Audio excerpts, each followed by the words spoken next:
Hello বন্ধুরা, welcome to my channel. আজকে আমি রান্না করব আলু পোস্ত। চলুন রান্নাটি শুরু করা যাক।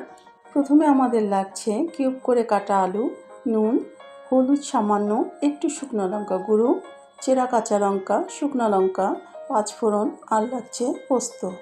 মিক্সিতে 3 টেবিল চামচ পোস্ত নিয়ে একটু গুঁড়ো করে নিচ্ছি। এরপর এতে একটা কাঁচা লঙ্কা আর সামান্য জল দিয়ে বেটে নিব, একেবারে মিহি করে বাটবো না। এবার কড়াই সরষের তেল গরম করে ফোড়ন দিচ্ছি শুকনো লঙ্কা আর পাঁচফোড়ন। ফোড়নের মশলা ভাজা হয়ে এলে এতে টুকরো করা আলু দিয়ে দিচ্ছি। আলু ভালো করে ভেজে নিব। নুন, হলুদ আর শুকনো লঙ্কা গুঁড়ো দিয়ে দিচ্ছি, আরও কিছুক্ষণ ভাজবো।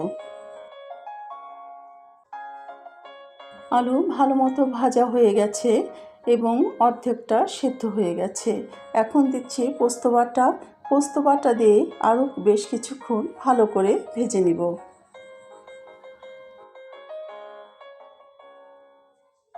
সামান্য একটু জল দিয়ে মশলা কষিয়ে নিচ্ছি।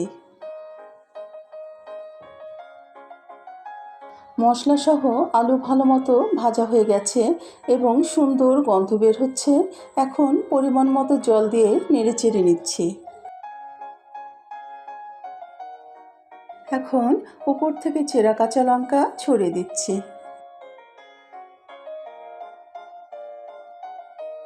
ঝোলের জল অনেকটা শুকিয়ে এসেছে, আলু ভালো মতো সেদ্ধ হয়ে গেছে। এখন উপর থেকে সরষের তেল ছড়িয়ে নামিয়ে নিচ্ছি। বাস, তৈরি হয়ে গেল আলু পোস্ত। তো বন্ধুরা, কেমন লাগলো এই রেসিপি? এরকম রেসিপি পেতে চাইলে লাইক কমেন্ট করে পাশে থাকুন ও সাবস্ক্রাইব করে বেল আইকনে ক্লিক করুন। আজকের মতো এই পর্যন্ত, দেখা হবে পরের ভিডিওতে।